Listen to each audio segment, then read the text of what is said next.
We begin tonight with tariff turbulence. Good evening, I'm Chad Silber. And I'm Sydney Moore. The first full day of new tariffs came with some bumps and bruises. Tonight we are looking at the impact on local businesses, the nosedive on Wall Street, and getting reaction from the president. Let's start with WFMY News 2's Nixon Norman, who heard from businesses concerned about the impact.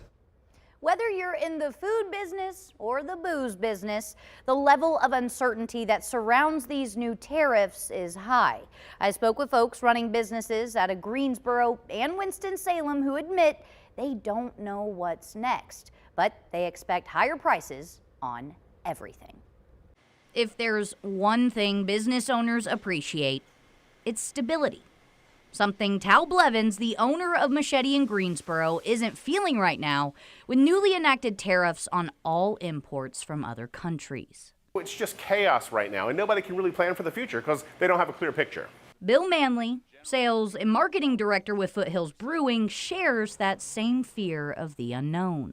We're waiting with bated breath to see quite how long these tariffs are going to ride out. Blevins says Machete tends to source its food locally.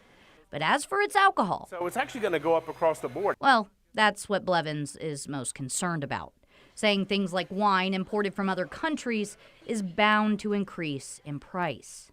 What wines are going to be, taxed? Which ones are going to be higher than others? Really, where should our inventory and our stock, what should we lean into and what should we buy right now? Manley over at Foothills in Winston-Salem says he's less concerned about the alcohol itself. Cans are really the name of the game. But rather the cost of the aluminum cans the alcohol comes in, which he says may pass on to the customers. All of our suppliers of aluminum cans are kind of jacking up their prices, which means eventually our input costs are going to have to start passing on to a customer also. Blevins agrees, saying that may become a reality if the cost of doing business increases.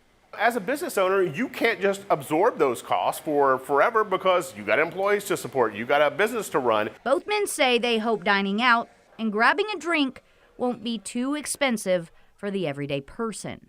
You want to have, a beer every now and again, and you don't want to have it be this thing that's, a massive luxury. Nixon Norman, WFMY News 2.